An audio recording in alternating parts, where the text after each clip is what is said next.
Thương hiệu vui chơi giải trí Sun World hân hạnh đồng hành cùng chương trình.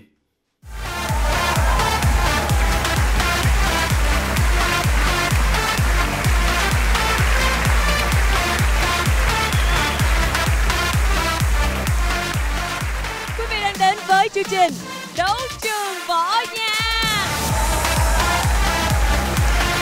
Thưa quý vị, chương trình Đấu trường võ nhạc do Đài Truyền hình Thành phố Hồ Chí Minh kết hợp cùng công ty truyền thông giải trí Điền Quân thực hiện và với sự đồng hành của thương hiệu vui chơi giải trí Sun World.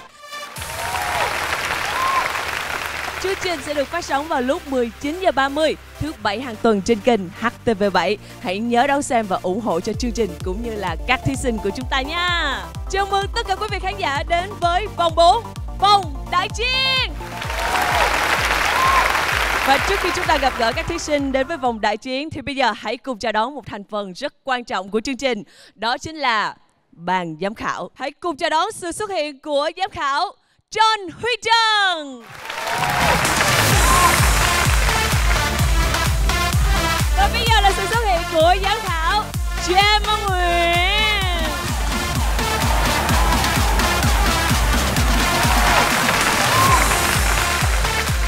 Giám khảo xinh đẹp Minh Tu.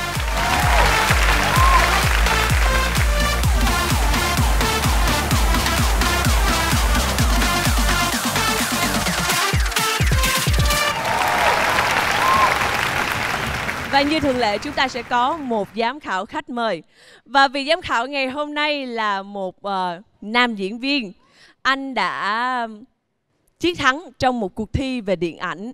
Và trong thời gian vừa qua thì anh cũng đã gây bão rất nhiều trên mạng xã hội. Và hãy cùng chào đón giám khảo khách mời, diễn viên Mai Tài Phên.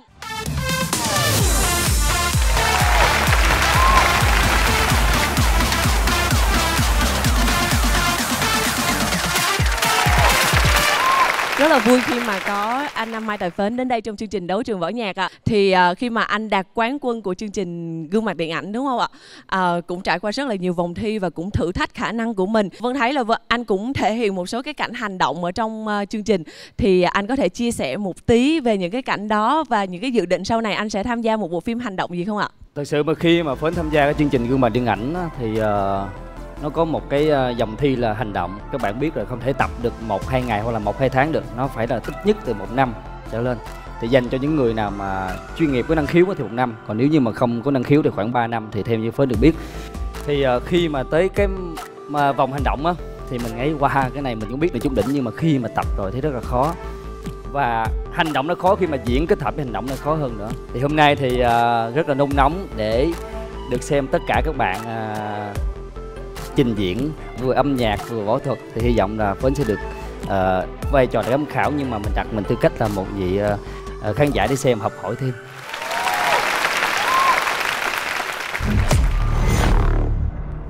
Vòng 4 với tên gọi Đại Chiến. Ở vòng này 8 nhóm nguy hiểm của vòng quyết đấu sẽ thi với nhau để giành 4 tấm vé vào vòng bán kết. Cách thức chấm điểm. Trong vòng đại chiến này, các đội sẽ trải qua 2 phần, phần biểu diễn và phần song đấu. Đối với phần biểu diễn, các nhóm sẽ chọn chủ đề cảm xúc để thể hiện. Đối với phần biểu diễn, ban giám khảo sẽ chấm điểm các nhóm ngay sau khi kết thúc phần thi. Sau khi phần biểu diễn kết thúc, nhóm điểm cao nhất sẽ song đấu với nhóm có điểm thấp nhất. 2 nhóm còn lại sẽ song đấu với nhau. Kết thúc phần song đấu, khán giả trường quay sẽ bầu chọn một lần duy nhất cho nhóm mà họ yêu thích. Nhóm có lượt bình chọn nhiều hơn sẽ giành tấm vé vào bán kết. Kết thúc vòng đại chiến, có 4 nhóm vào vòng bán kết. Và bây giờ chúng ta hãy đến với đội thi đầu tiên. Hãy cùng chào đón đội võ nhạc Taekwondo Việt Nam.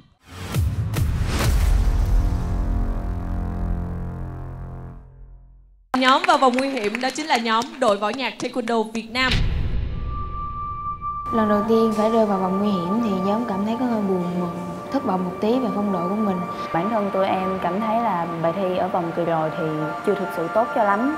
Mặc dù là tất cả các thành viên trong nhóm đã làm hết sức mình. Với cái số điểm mà tụi em nhận được là số điểm thấp nhất từ trước tới giờ thì đó cũng chính là động lực mà tụi em sẽ cố gắng hơn trong vòng tiếp theo. Với sự cố và phút chót ở cuối vòng 2 đó là em bị đứt chân và phải may 3 mũi. thì em phải tạm ngưng thi 2 vòng. Với sự trở lại này thì em sẽ tiếp thêm động lực cho nhóm để nhóm có thể lấy lại phong độ ở vùng 1. Trong vòng 4 lần này là có thêm phần song đấu battle. Đây lại là một cái điểm khó khăn cực kỳ lớn đối với các thành viên. Đối với phần song đấu thì nhóm cảm thấy hơi lo lắng và áp lực một tí về phần thi sắp tới của mình. Thì lịch tập của nhóm rất căng thẳng, vừa phải tập bài đấu và vừa phải tập bài chủ đề theo cảm xúc. Nó cũng là áp lực của team biên đạo bọn mình. Với chủ đề riêng cảm xúc của vòng 4 lần này thì team biên đạo rất là đắn đo trong việc là lựa chọn cảm xúc, làm cách nào để hướng dẫn các bạn thí sinh có thể thể hiện tốt cái cảm xúc mà biên đạo đã chọn. Qua bài thi lần này thì nhóm chúng em muốn cho mọi người nhớ đến về thời tuổi trẻ của mình, những ngày tháng hạnh phúc, vui tươi và muốn mọi người hãy sống hết mình, cháy hết mình với tuổi trẻ nhé. Chúng tôi đang rất là quyết tâm, nỗ lực tập luyện để lấy lại được sự kỳ vọng của ban giám khảo cũng như là sự yêu mến của tất cả các khán giả. Nhóm sẽ chứng tỏ cho mọi người thấy khả năng vũ đạo cũng như chuyên môn, qua đó thể hiện sự quyết tâm và bùng cháy hết mình của nhóm trên sàn đấu. Sau khi kết thúc vòng 3, rút kinh nghiệm những lời nhận xét chân thành của ban giám khảo cũng như chuẩn bị kỹ lưỡng về mọi mặt, nhưng chúng tôi đã sẵn sàng bước vào vòng đại chiến. Hãy chờ đón sự trở lại của chúng tôi.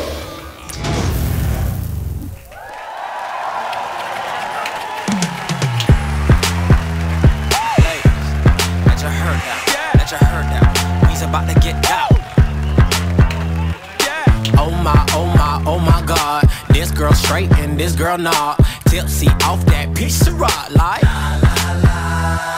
ching-a-lang-lang, ching-a-lang-a-lang-lang. Jeans so tight I can see loose change. Do your thing, girl, do that thing like. Turning pretty faced girls trying to press each other, and the undercover freaks who ain't nothing but trouble. Baby, I'ma tell you some only 'cause I love you. People all around the world, sexy mother. Get ugly. Diddly diddly diddly diddly. Diddly diddly diddly diddly. Yeah. Diddly diddly diddly diddly. Get ugly, baby. Get ugly. You're too sexy, man. You're too sexy, man. You're so sexy. Damn, that's ugly. That's ugly. That's ugly. Hey, Rick. Give me that ugly face, man.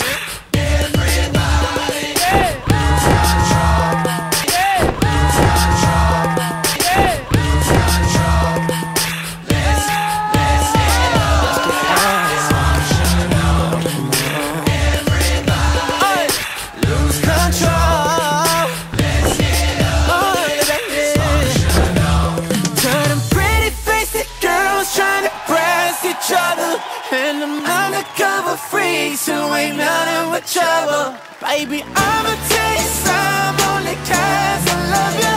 People all around the world. Sexy motherfucker. Diddly diddly diddly diddly. Let's go. Yeah. Like it up and past that, past that.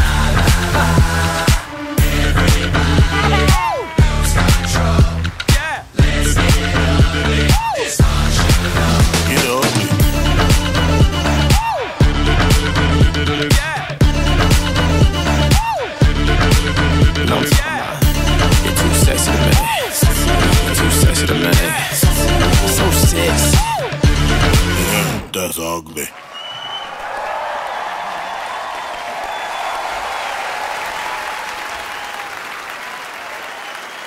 Không biết là ban giám khảo thấy phần mở màn này như thế nào ạ? Anh Huy? Anh thích cái bài này vì nó rất là hợp với cái ngoại hình của các em. Trang phục rất là thông minh, nó vừa phải. Cái cảm xúc của cái bài này là vui vẻ thì cũng có, nhưng mà đối với anh nó ngầu hơn nha, rất là ngầu. Và anh thích cái cảm giác tụi em tạo ra trên cái sân khấu. Cái lần này mình không có một biên đạo đúng không? Mình có 2 biên đạo. Và anh thấy cái phần nhảy của các em nó đang tiến bộ, nó đang tốt hơn, nó đang hay hơn.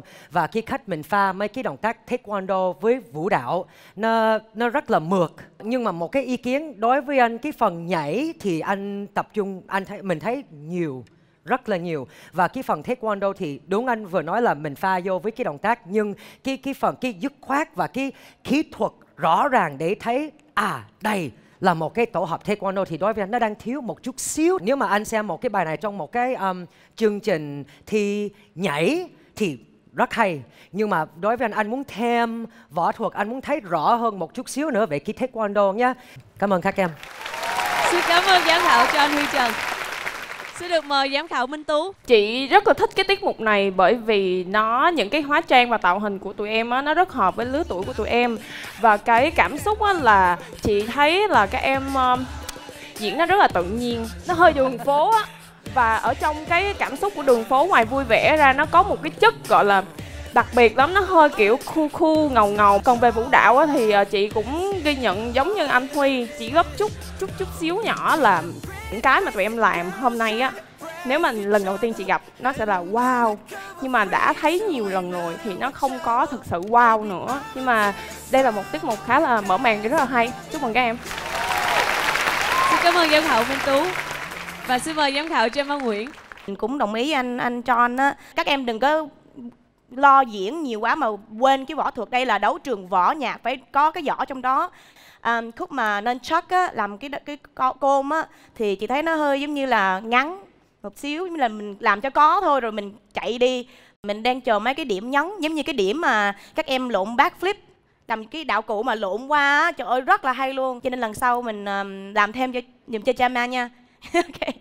Thank you, cảm ơn giám khảo Gemma. Và bây giờ chúng ta sẽ đến với phần nhận xét của thầy giáo nhé. Chào các bạn.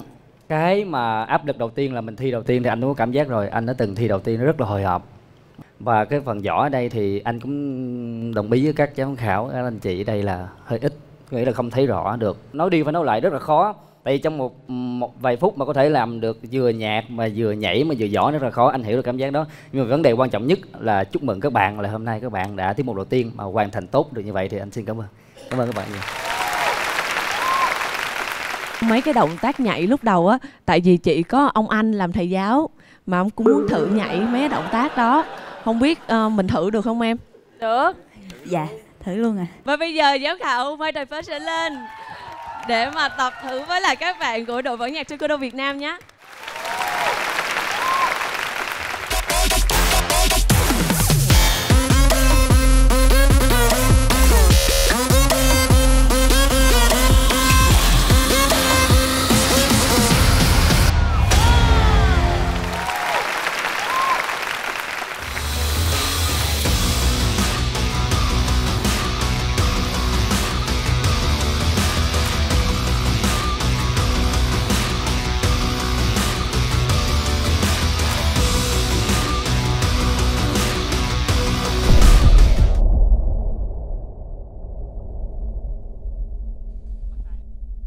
Sư phụ, giờ con làm đệ tử sư phụ.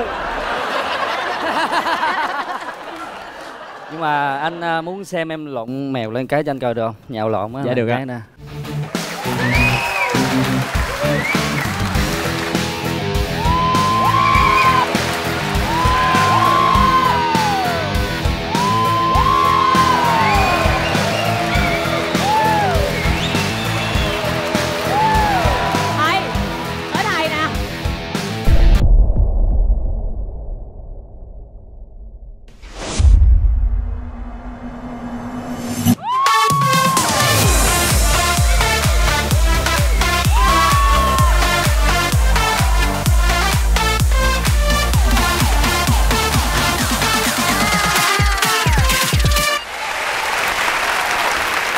Bây giờ sẽ căng thẳng lắm đây. Đó chính là phần cho điểm của ban giám khảo dành cho đội võ nhạc Taekwondo Việt Nam. Xin mời ban giám khảo.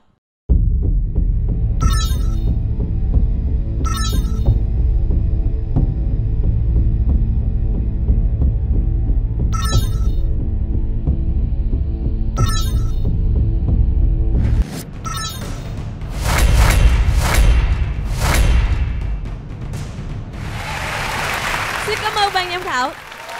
Các bạn thân mến, chúng ta sẽ biết được số điểm của mình ở phần sau nhé. Chúc mừng các bạn và chúng ta sẽ gặp lại sau nhé.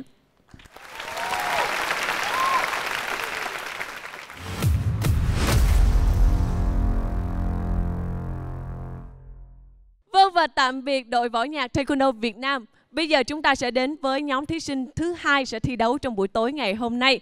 Đây là một đại diện đến từ bộ môn Muay Thái. Và hãy cùng chào đón nhóm Mãnh Hổ. Anh muốn hỏi mọi người, ở vòng thi thứ hai thì mọi người đã chiến thắng đúng không? thì mọi người đã cảm nhận được cái cảm xúc của mình đó là gì. Còn đối với vòng 3, buồn, thất vọng. dạ, thì anh muốn làm vòng 4 lần này của mình dựa trên hai cảm xúc đó là vui và buồn. Ý nghĩa của vòng 4 lần này đó là đem cảm xúc, là chúng ta sẽ dựa trên những gì mà chúng ta đã từng trải qua và chúng ta thể hiện trên bài nhảy lần này. Anh hy vọng tất cả chúng ta đều vượt qua được cái vòng thi lần này để tới cái vòng thi tiếp theo. Nếu mà mọi người đồng ý với anh cùng anh vượt qua vòng thi lần này thì mọi người vỗ tay nha. Ok, cảm ơn mọi người. Vô. Thực sự đội chúng em muốn gửi lời cảm ơn đến ban tổ chức và ban giám khảo đã cho đội chúng em một cơ hội để bước vào vòng đại chiến này. Vì vòng trước đội chúng em thể hiện chưa tốt và ban giám khảo đã thất vọng rất nhiều về phần vũ đạo và phần thiếu lửa trên sân khấu. Hiện tại thì đội chúng em đang nỗ lực hết mình và tập luyện hăng say để không phụ lòng ban giám khảo và ban tổ chức đã mong đợi.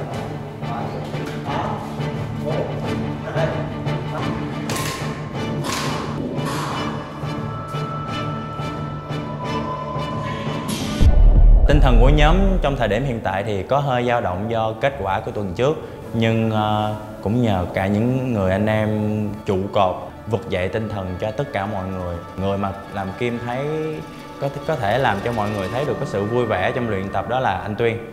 Thì đôi lúc thì anh có hơi quằn chút xíu nhưng mà cần thiết đối với đội.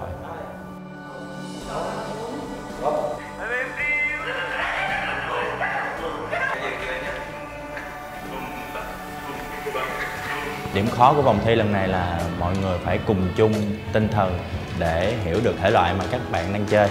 Và Kim tin là mọi người sẽ thực hiện được điều này bởi vì mọi người đã có một tinh thần đoàn kết rất là tốt. Cảm xúc hiện tại của đội Mãnh Hổ thì không hề áp lực. Tại vì thực sự ra là đội Mãnh Hổ đã từng đứng trên bờ vực của sự thất bại ở cái vòng trước. Nhưng nhờ vào sự ủng hộ của ban giám khảo, ban tổ chức cũng như quý vị khán giả đã cho Mãnh Hổ có một cơ hội để quay trở lại với cuộc thi. Thì mọi người đang cảm thấy rất là vui và phấn khởi. Và điều đó cũng có nghĩa là mọi người sẽ cố gắng và cố gắng rất nhiều hơn nữa trong vòng sau. Ở vòng đại chiến này, đội chúng em không có gì để mất ngoài sự quyết tâm và nỗ lực hết mình để thể hiện tinh thần quyết tâm của Mãnh Hổ, tinh thần quyết tâm của Muay Thái. Muay Thái!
đang vừa đến với phần trình diễn của nhóm Mãnh Hổ. Những chú hổ của chúng ta hôm nay đã lên tiếng và không biết có chinh phục được giám khảo John Huy Trần không ạ? Xin mời anh. Đầu tiên anh sẽ nói về cái tốt trong cái bài này nhé. Cái phần đối kháng của các em thì lần này anh thấy nó rõ hơn. Mấy cái động tác và lúc mình đối kháng với nhau nó rõ hơn nhiều. Cái chủ đề của các em là gì? Tự hào và thất vọng. Dạ. Đúng không? Thì tụi em cũng có làm cho anh thất vọng. Thì anh không biết cái đó là một cái tốt hay không tốt. Dạ, anh hơi bối rối một tí xíu. Anh thích mấy cái tiết mục nếu mà nó có câu chuyện, nhưng mà cái bài này nó bị kịch quá. Hình như nó có một cái câu chuyện gì đó anh nghĩ như vậy, nhưng mà anh không biết cái câu chuyện là cái gì. Thì đó là một cái, có thể là cái đó là tụi em sắp xếp trong cái bài để cho mình thất vọng. Thì nếu mà cái đó là cái ý tụi em muốn thì tụi em thành công. Cảm ơn anh. Không biết là câu chuyện vừa rồi là câu chuyện như thế nào? Ý tưởng từ một cái câu chuyện về một vị anh hùng của người Thái. Câu chuyện nó nói về cái việc mà sự chiến thắng của một chàng trai trong một cái làng để giành được chiến thắng, đó là cái khăn đỏ. Và ở cái khoảnh khắc đầu tiên đó là sự tự hào khi mà chiến thắng. Và sau đó khi nhìn qua những người đồng đội mình và những người đã cùng mình chiến đấu và ngã xuống thì thoáng lên một cái sự thất vọng. Và quyết định cuối cùng của cái chàng trai đó vẫn là chọn về cái vinh quang của mình, và đó là điểm bắt đầu. Và sẽ quay ngược thời gian lại về cái quãng những mọi người mới tập luyện chung, rồi từng đồng đội đã phải hy sinh vì cái người chàng trai đó, nó mới tạo ra được cái sự thất vọng của người đó khi mà người đó giành chiến thắng một mình. Ok, thì em kể câu chuyện như vậy thì anh nghe nó rất là hay. Nhưng mà nếu mà xem cái bài anh không nhận được, anh không thấy. Thật ra thì mình thấy cái bài này giống như anh John đã nói thì nó theo chủ đề thì nó chưa đến. Cái phần đối kháng thì diễn rất là tốt. Lần này diễn rất là đẹp, rất là tốt, mà nó tự nhiên nữa. Cái khúc mà anh đứng ăn trước mà sắp sửa bị cái elbow lên cái đầu mà giống như là muốn xỉu thì cũng như là rất là, mình thấy reaction rất là real luôn á. Cho nên mình muốn khen cái điều đó. Theo mình nghĩ, Trâm nghĩ thì cái bài trình diễn này nó tiến bộ hơn lần trước. Cho nên chúc mừng các bạn. Xin cảm ơn giám khảo Trâm Văn Nguyễn. Bây giờ chúng ta sẽ đến với phần nhận xét của giám khảo Minh Tú nhé. Mình không hiểu hoàn toàn câu chuyện, cho dù lúc bạn nói xong giải thích trình bày câu chuyện đó ra, thì mình cảm thấy cái cách mà các bạn đưa cái câu chuyện vào cái tiết mục này nó rất là phức tạp, nó khó để cho người ta có thể hiểu một cách dễ dàng. Trong cái đội này á, thì mình thật sự thấy được tất cả các bạn rất là quyết tâm, nhưng mà hai người mà mình thấy quyết tâm nhất là hai anh đứng hai bên đây, anh bên đây và anh anh, là mình thấy được cái sự quyết tâm từ trong ánh mắt, từ trong những khúc mà anh nói chuyện trên đây. Đó là cái điều mà mình rất là công nhận về việc đó.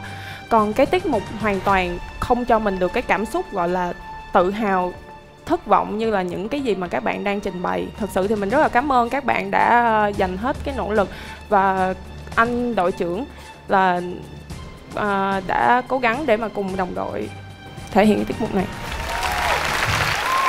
Xin cảm ơn giám khảo Minh Tú. Bây giờ thì chúng ta sẽ cùng đến với phần nhận xét của giám khảo Mai Tài Phến. Xin mời anh. Khen các bạn là thứ nhất là có sự đầu tư, chắc chắn nhìn vào là có sự đầu tư. Và thứ hai á, là có câu chuyện nội dung, có nghĩa là các bạn đã cùng với biên đạo tính toán rất là khó cái phần đó. Và thứ hai, khi mà anh thấy cái đồng hồ mà bạn nói là quay ngược thời gian phải không? Tại khi đó ít có ai nhìn vào đồng hồ, đang nhìn các bạn hết thì khán giả sẽ không nhìn thấy các bạn đang muốn làm điều gì. Một cái phần thi quan trọng nhất là cái đầu và cái kết. Thì cái đầu của bạn anh rất thích, nhưng cái kết thì anh không thích lắm. Có nghĩa là đang đi lên xong tự nhiên đi xuống. Có nghĩa là kết nãy anh tưởng tượng như là, không biết anh chị đây có thấy không, mình đang xem giống như là mình tưởng nó chưa hết. Nó bị đấy, nó hơi bị cục. Đấy. Thì anh hiểu được cái phần này nó rất là khó. Như vậy, nhưng mà quan trọng nhất là các bạn đã làm được cái điều mà mình muốn. Cảm ơn các bạn. Xin cảm ơn giám khảo Mai Tài Phến. Vâng, và bây giờ sẽ là phần cho điểm của ban giám khảo dành cho nhóm Mãnh Hổ. Xin được mời 4 giám khảo.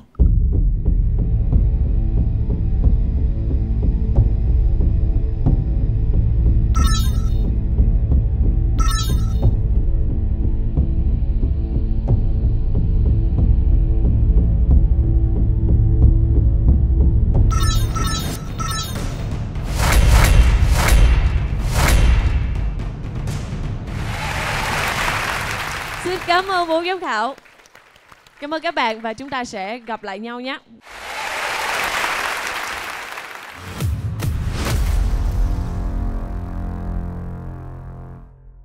Và tạm biệt nhóm Mạnh Hữu. Bây giờ chúng ta sẽ đến với nhóm thứ 3 sẽ dự thi trong đêm hôm nay. Hãy cùng chào đón trên sân khấu này nhóm Mặt Trời Nhỏ.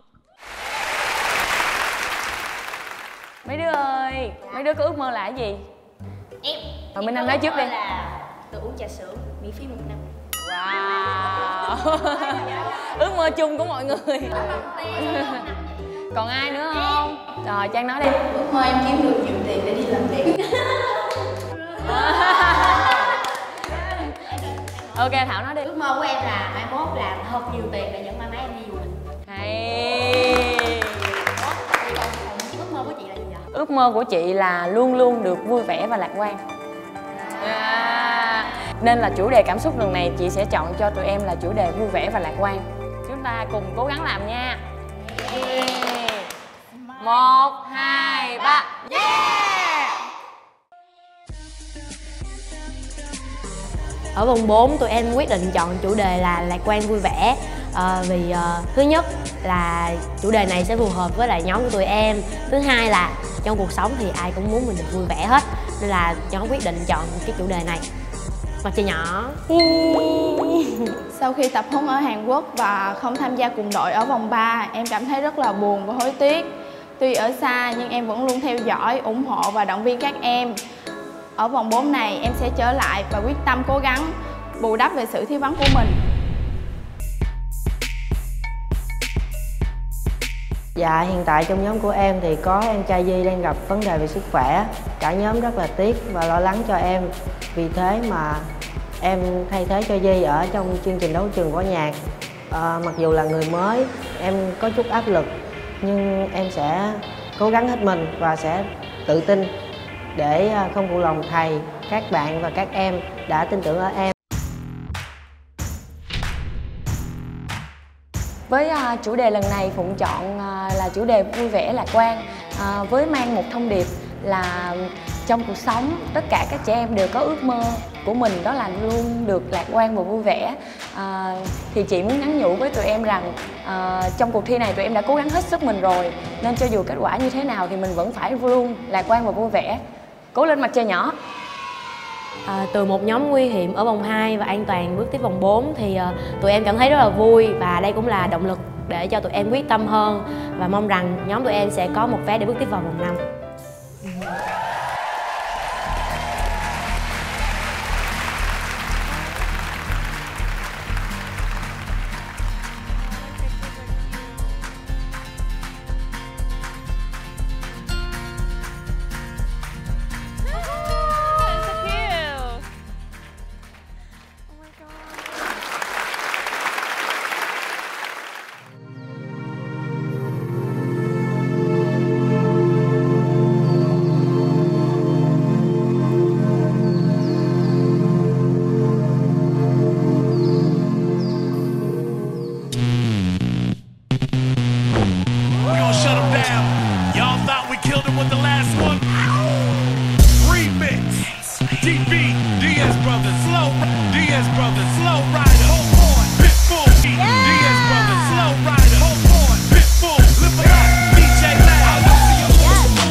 nhóm Mặt Trời Nhỏ. Chị Minh Tú, chị thấy mấy em của mình ngày hôm nay sao chị ơi? Với cái chủ đề em nói là vui vẻ và hài hước thì chị thấy được vui vẻ, còn hài hước thì chị không thấy. Cái phần võ thuật của các em á thì chị thấy là nó cũng hay, chị rất thích cái kết, nhưng mà chị cảm thấy nó hơi bị trẻ quá, vậy nó bị trẻ con quá, nó không có hấp dẫn. Thật ra cái mở màn nó rất là hay, tại vì nó có một cái câu mà nó làm cho chị rất là xúc động. Chị nghĩ đây là một cái tiết mục sẽ làm chị cảm thấy là sẽ xúc động, sẽ có nhiều cảm xúc. Tại vì ai cũng sẽ muốn có những cái tuổi thơ đẹp, nhưng mà không phải ai cũng may mắn như vậy. Nhưng mà khi mà xem cái tiết mục này thì chị thấy là ok, nó ok thôi, chứ không có cái gì gọi là như những cái gì các em đã thể hiện ở vòng trước. Cảm ơn các em. Lúc mình làm cái trang phục nó thực tế quá và nó đúng là chú Hề và Mario hay gì đó, nhưng mình đang thi một cái nhóm võ nhạc thì cái kiểu lúc anh xem thì nó mất một sự nghiêm túc một tí xíu, mình mất cái hình tượng võ thuật. Có thể tụi em có thể pha cái ý tưởng chú Hề với cho nó nhìn khác biệt, cho nó hợp lý với võ thuật. Anh không biết thế nào, nhưng mà cái đó là một cái mình phải tự tìm ra. Cái cách dựng bài thì anh khen, tại mấy cái đội hình, mấy cái động tác chọn trong cái bài này nó rất là đẹp, nhưng mà vì cái trang phục nó hơi quá đáng và cái phần diễn của mình nó chưa tới, thì đối với anh là anh không có cảm giác gì với cái bài này.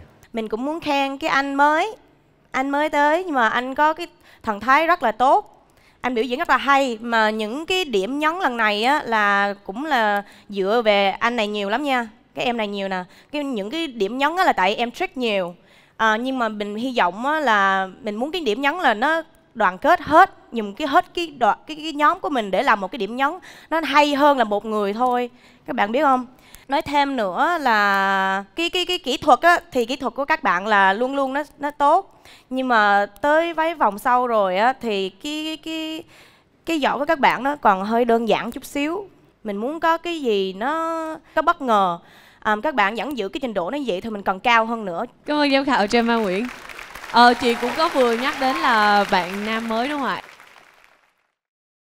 Bạn Duy là bạn cũ của tụi em, mới vừa tập được sau ngày thi hôm đó thì khoảng 3 ngày là bạn bị mổ ruột thừa á, nên là nghỉ tập với đội luôn.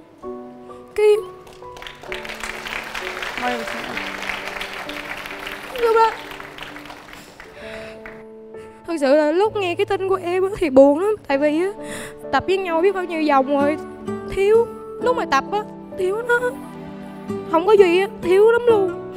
Kiểu như là bình thường thấy mặt nó rồi, nhưng mà bữa nay thấy nó mất tiêu, không nhớ.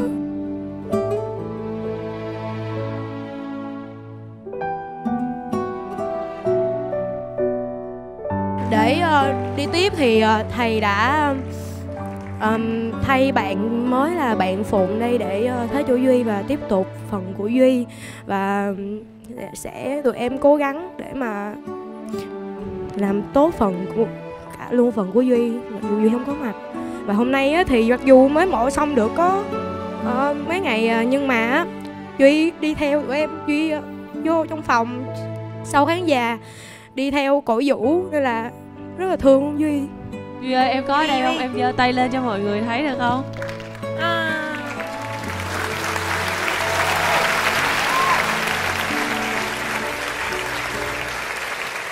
Vâng, đúng là như vậy quý vị. Khi mà chúng ta đã theo dõi hành trình của nhóm Mặt Trời Nhỏ từ lúc đầu thì luôn luôn nhớ gương mặt của bạn Duy, một chàng trai rất là dễ thương, luôn luôn là đóng vai chính ở trong nhóm, đúng không? Ngay cả là cậu chủ mèo đúng nè, rồi sau đó rất là tiếc khi mà ngày hôm nay em không thể nào tham gia được với nhóm.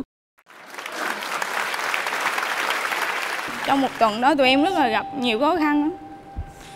Vừa mới nghe tin Duy mổ ruột thừa thì gần tới thi 3 ngày thì bạn Thảo bị thủy đậu, nên sức bạn Thảo luôn cố gắng nhưng mà nỗ lực lắm, nhưng mà bạn Thảo luôn cảm thấy mệt mỏi nên nhiều lúc tụi em cũng phải bỏ thời gian một chút để cho bạn Thảo nghỉ mệt, nên bài biểu diễn cũng chưa được tốt, cũng chưa được hoàn thiện cho lắm.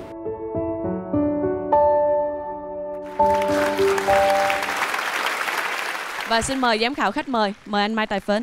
Phải công nhận một điều là anh cảm thấy tự hào về các em, tự hào về tất cả các thí sinh đang thi chương trình Đấu Trường Võ Nhạc.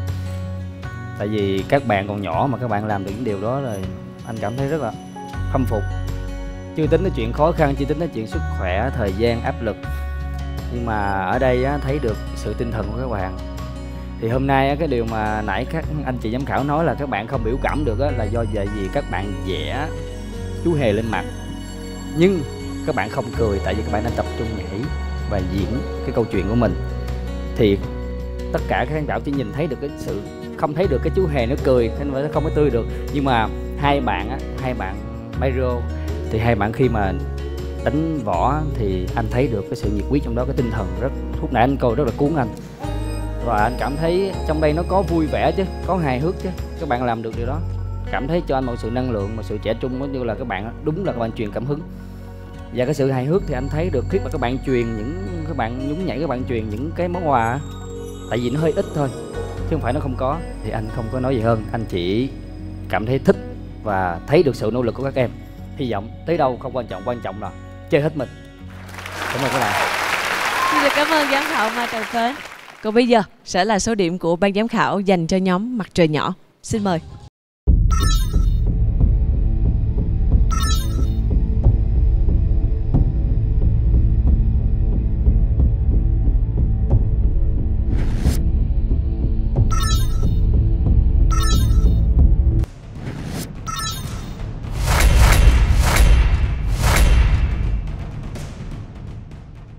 Xin cảm ơn ban giám khảo.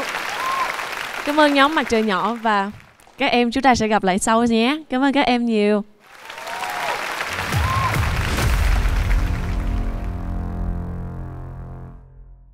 Thưa quý vị và tạm biệt các thí sinh rất là đáng yêu của nhóm Mặt Trời Nhỏ. Bây giờ chúng ta sẽ đến với nhóm thí sinh cuối cùng thi đấu trong ngày hôm nay. Họ là những người luôn luôn giữ được phong độ tốt từ những vòng đầu tiên và luôn luôn nhận được rất nhiều lời khen của ban giám khảo. Bây giờ hãy cùng gặp gỡ nhóm Lửa Thiên. Qua vòng thi đấu vừa rồi, nhóm cảm thấy rất là hài lòng với phần trình diễn của mình khi đã thể hiện hết sức mình và nhận được rất là nhiều lời khen từ ban giám khảo. Chúc mừng nhóm Lửa Thiên, các bạn đã an toàn. Việc không thể đứng nhất bảng ở vòng 3 và không được đặt cách vào vòng bán kết thì em nghĩ nhóm chúng em không bị ảnh hưởng tinh thần nhiều. Nhóm chúng em sẽ cố gắng khắc phục những điểm yếu để có màn trình diễn tốt nhất ở vòng sau và sẽ đi thẳng vào vòng bán kết.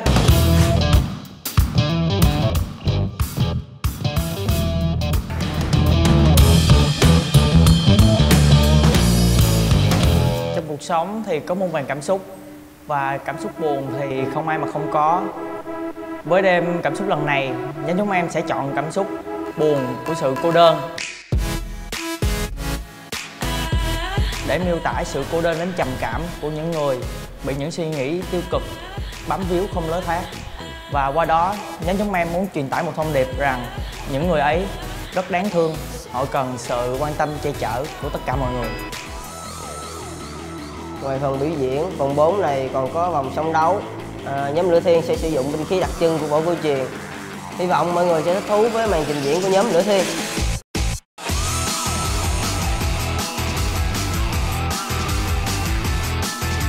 Nhóm cảm thấy khá là áp lực và căng thẳng khi mà phải tập luyện cả hai bài, một bài song đấu, một bài biểu diễn, mà thời gian tập luyện chỉ có một tuần, thì đây là một thử thách khá lớn đối với nhóm.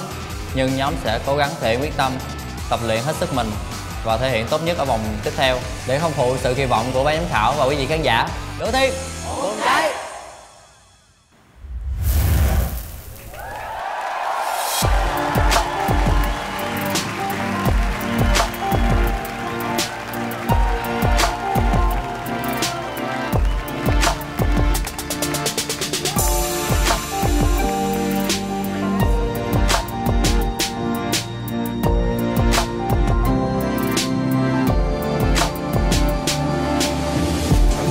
Feeling we are gonna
Bài hay nhất trong hôm nay.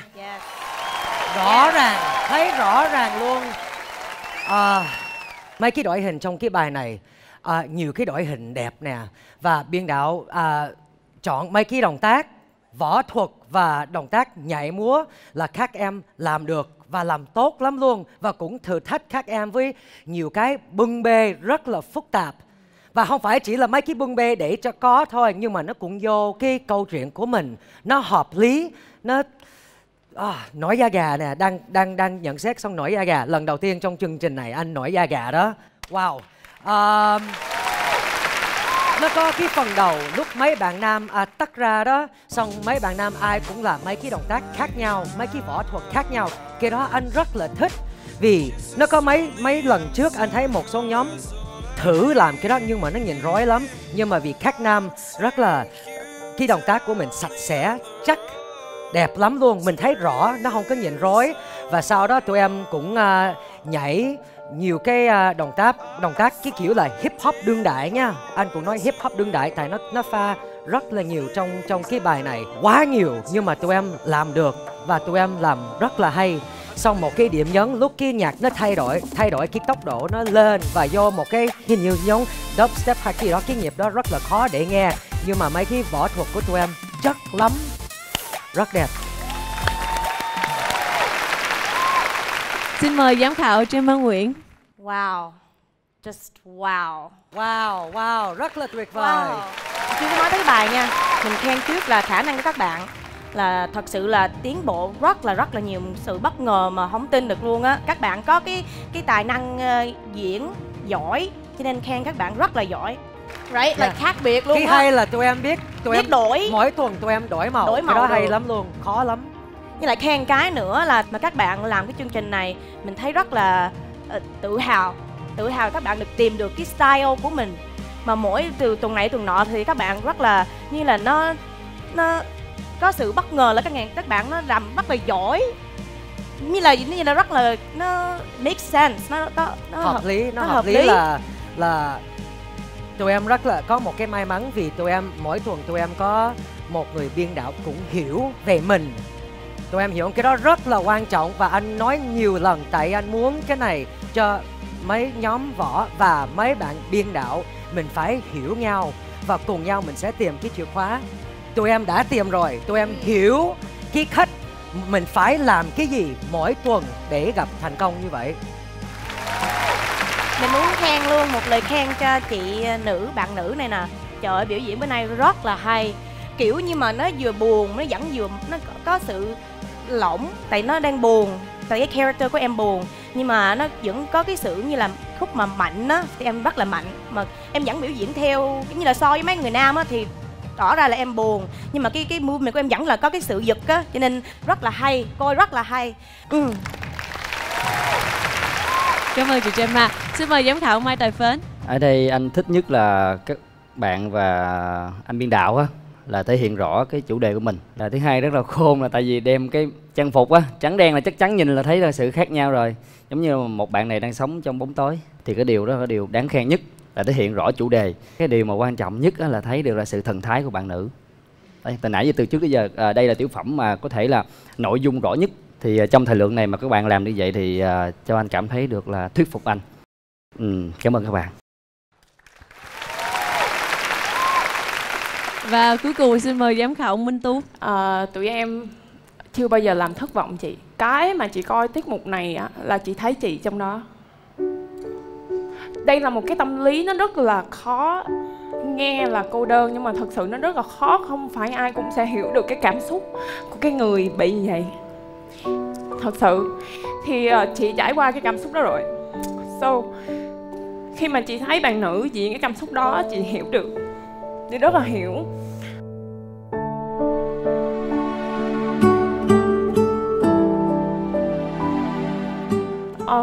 Cái quan trọng là cái mà mình phải cho người ta hiểu được rằng là being alone is really awkward.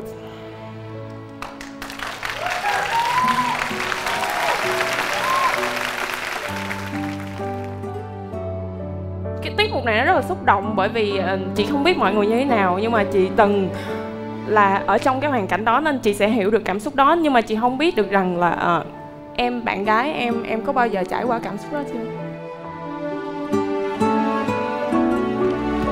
Bạn ấy cũng đang xúc động.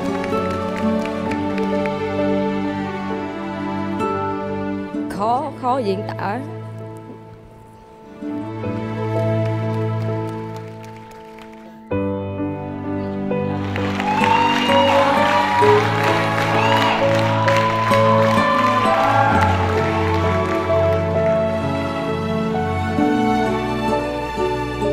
Rõ ràng là bạn có những đồng đội rất là tuyệt vời bên cạnh đúng không ạ? Nhưng mà bây giờ bạn nữ ơi, mình chia sẻ một tí đi. Vân thấy là bạn đang rất là xúc động nè. Có khoảng thời gian em làm việc gì cũng một mình đó, từ hồi mà lên Sài Gòn học đến đi làm. Rồi, lúc đó là có một mình em thôi, thì lo đủ thứ. Lúc đó là không có ai bên cạnh nữa, cũng không có mẹ. Mẹ thì ở dưới quê, nhiều khi mẹ cũng bệnh, em cũng không có về được. Em đi làm thì khi nhiều việc, áp lực nhiều thứ, nhiều khi chỉ muốn bỏ đi đâu đó.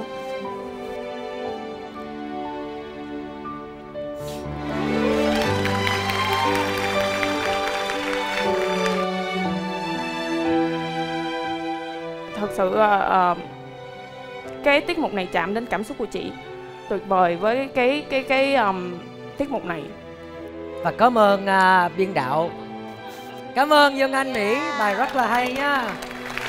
Đội Lửa Thiên cũng xin phép cảm ơn biên đạo Dương Anh Mỹ đã hỗ trợ chúng em vòng này. Thì nhờ anh hỗ trợ chúng em nội dung như thế này thì chúng em khi mà tập luyện thì mới hiểu rõ được những cái tâm lý, tình cảm của một người bị tự kỷ. Từ đó chúng ta có thể hiểu rõ hơn và chúng ta giúp họ, kéo họ ra khỏi một cái gọi là cái sự cô độc trong một cái căn phòng tâm trí của họ.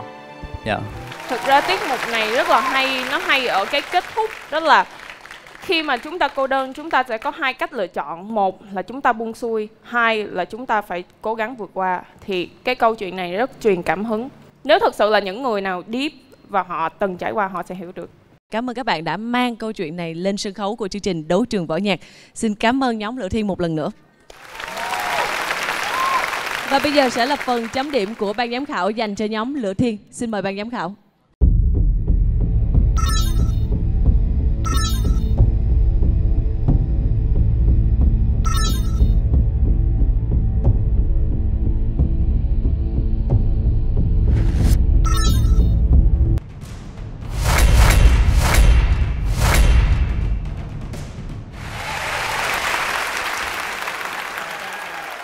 Xin được cảm ơn ban giám khảo. Và Thúy Vân đã thấy khán giả kêu tên Lửa Thiên đúng không ạ? Xin chúc mừng các bạn và chúng ta sẽ gặp lại sau nhé. Cảm ơn các bạn rất nhiều.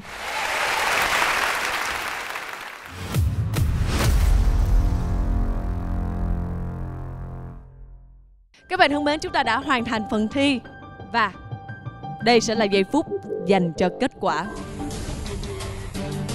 Đầu tiên, Thúy Vân xin được công bố đội có số điểm cao nhất.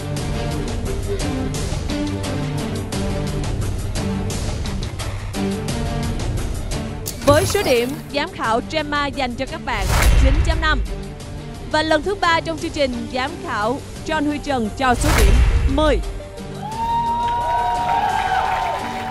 9.5 là số điểm của giám khảo Minh Tú và 9 điểm là số điểm của giám khảo Mai Tài Phến. Với tổng điểm là 9.5. Xin được chúc mừng nhóm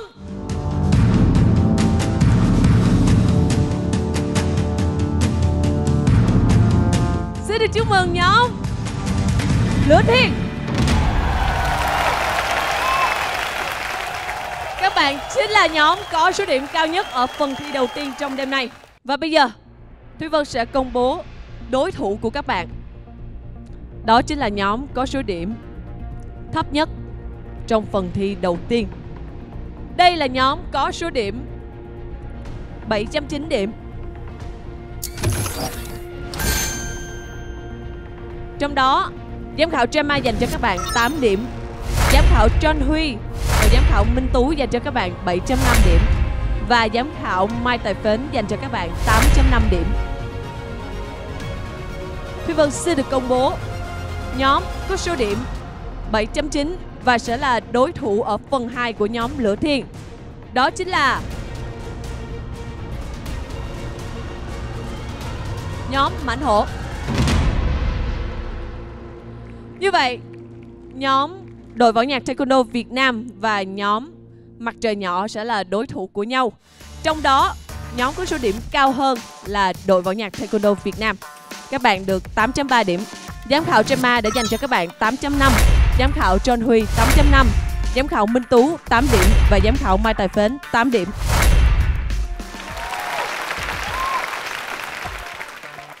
Và với nhóm Mặt Trời Nhỏ, giám khảo Gemma đã dành cho các bạn 8 điểm, giám khảo John Huy là 7.5 điểm, giám khảo Minh Tú là 8 điểm, giám khảo Mai Tài Phến 8.5 điểm và tổng điểm dành cho các bạn là 8 điểm.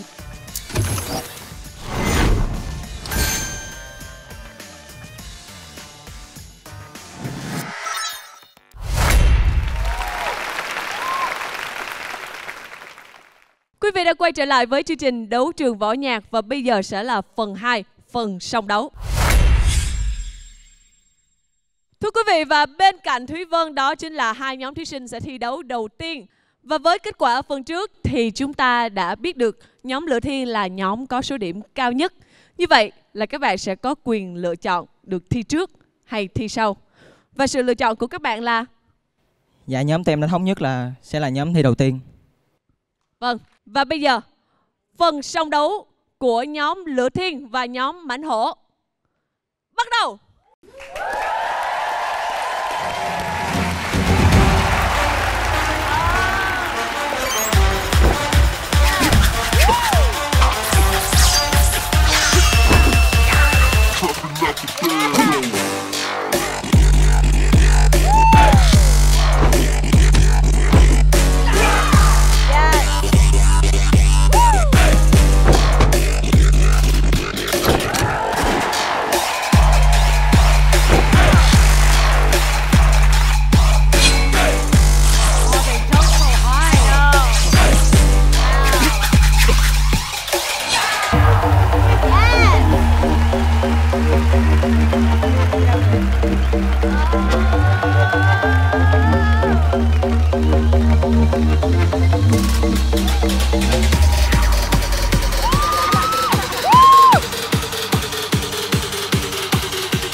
Sân nóng hết cả lên với các bạn.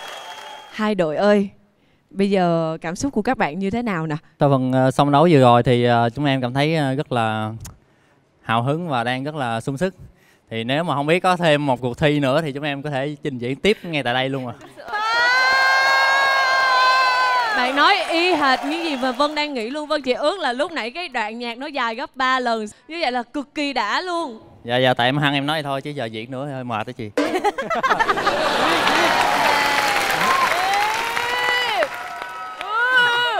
Còn nhóm Mãnh Hổ thì sao? Cảm xúc của các bạn như thế nào? Dạ hiện tại thì cảm xúc của đội Mãnh Hổ thì vẫn còn đang rất là cháy. Không biết là khán giả có cho Mãnh Hổ cháy thêm nữa không? Cảm ơn mọi người rất nhiều. 101 khán giả tại trường quay thân mến, mọi người hãy truy cập vào website đấu-trường-võ-nhạc.com và bình chọn cho nhóm mà mình yêu thích nhất nhé. Và thời gian bình chọn dành cho 101 khán giả tại trường quay bắt đầu.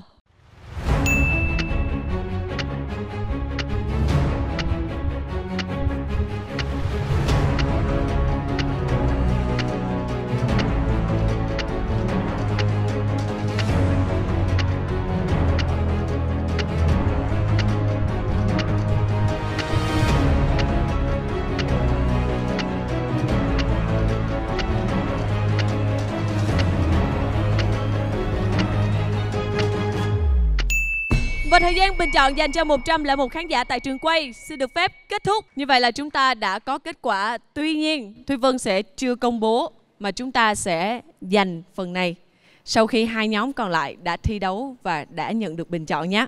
Xin một lần nữa chúc mừng nhóm Lửa Thiên và nhóm Mãnh Hổ đã hoàn thành phần song đấu của mình.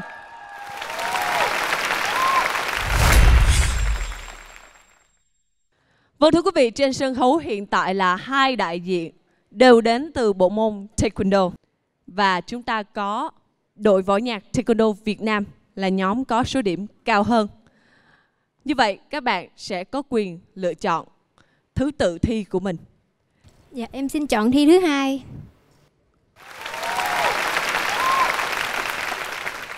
Như vậy là Mặt Trời Nhỏ sẽ là nhóm thi đầu tiên nhé. Và bây giờ phần song đấu của Mặt Trời Nhỏ và đội võ nhạc Taekwondo Việt Nam bắt đầu.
Phần song đấu của hai đại diện bộ môn Taekwondo, đội võ nhạc Taekwondo Việt Nam và Mặt Trời Nhỏ.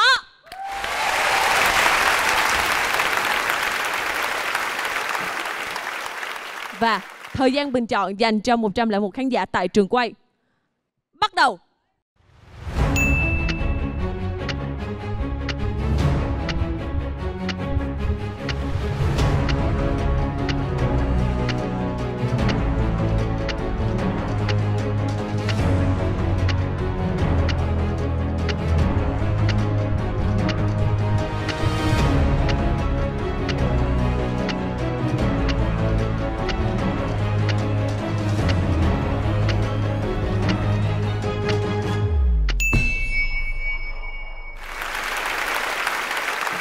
Thời gian dành cho 101 khán giả tại trường quay để bình chọn xin được phép kết thúc.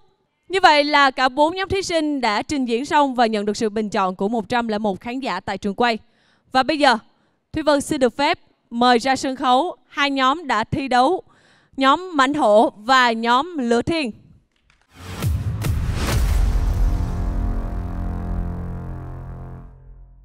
Quý vị đang quay trở lại với chương trình Đấu trường Võ nhạc. Và thưa quý vị, cả 4 nhóm thí sinh đã hoàn thành xong phần thi song đấu của mình. Và trên tay của Thúy Vân chính là kết quả. Như quý vị theo dõi cũng đã biết, ở vòng trước chúng ta đã không loại. Như vậy ở vòng này, hai đội sẽ phải ra về.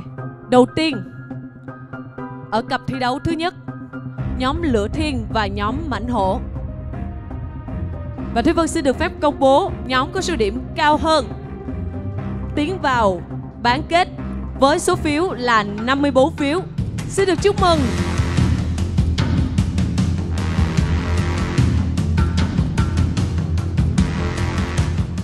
Thúy Vân xin được chúc mừng nhóm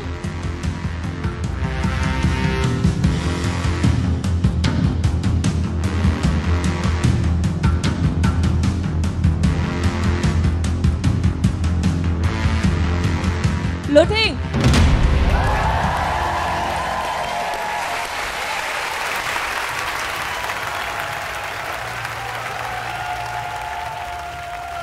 Như vậy rất tiếc phải chia tay với nhóm Mãnh Hổ.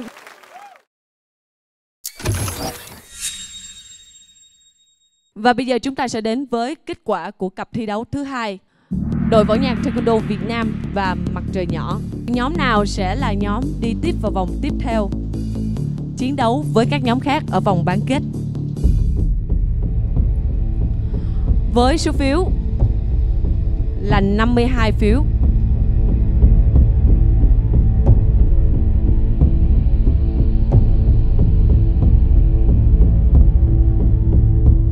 cách biệt với nhóm còn lại là 3 phiếu, nhóm nào sẽ là nhóm tiếp theo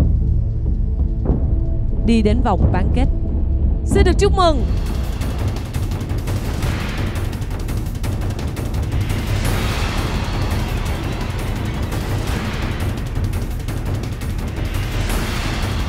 Xin được chúc mừng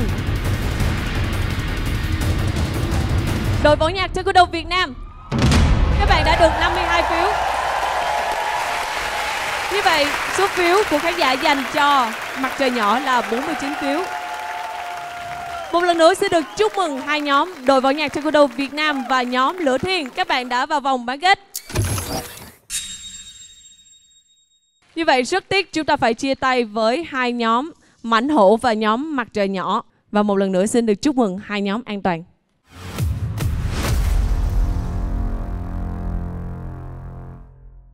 Chị giữ lại mọi người ở trên sân khấu vì Thúy Vân muốn các bạn sẽ gửi một lời cảm ơn đến với khán giả đã luôn luôn yêu thương, ủng hộ các bạn, cũng như là chia sẻ về chặng đường đến vòng 4 này rồi thì mọi người sẽ học hỏi được gì nè, hoặc là những cái gì mà mọi người muốn chia sẻ với khán giả được không? Đến với chương trình này thì em học được nhiều thứ lắm, học hoàn thiện bản thân nè, biết cố gắng hơn nè, và em cũng cảm ơn mấy anh chị và thầy rất là nhiều đã luôn luôn sát cánh và ủng hộ tụi em vô được tới đây. Tụi em rất là cảm ơn. Cho dù kết quả có như thế nào thì em vẫn luôn nhớ là luôn vui vẻ và lạc quan. Đó là lời nói của thầy và mấy anh chị dạy cho tụi em. Cảm ơn các em. Bây giờ thì đến nhóm Mãnh Hổ nè. Lời đầu tiên xin cho nhóm em gửi đến lời cảm ơn đến đầu tiên là ban giám khảo đã có những cái nhận xét là hết sức là công tâm về cái tinh thần cũng như là cái động tác hay là từ những cái chi tiết nhỏ nhất mà đội Mãnh Hổ đã mắc phải. Xin cảm ơn ạ.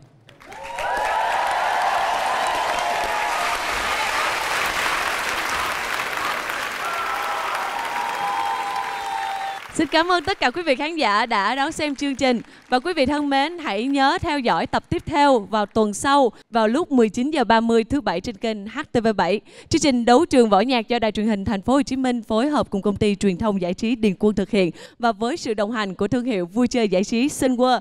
Bây giờ, những người làm chương trình và Thúy Vân xin chào tạm biệt và hẹn gặp lại.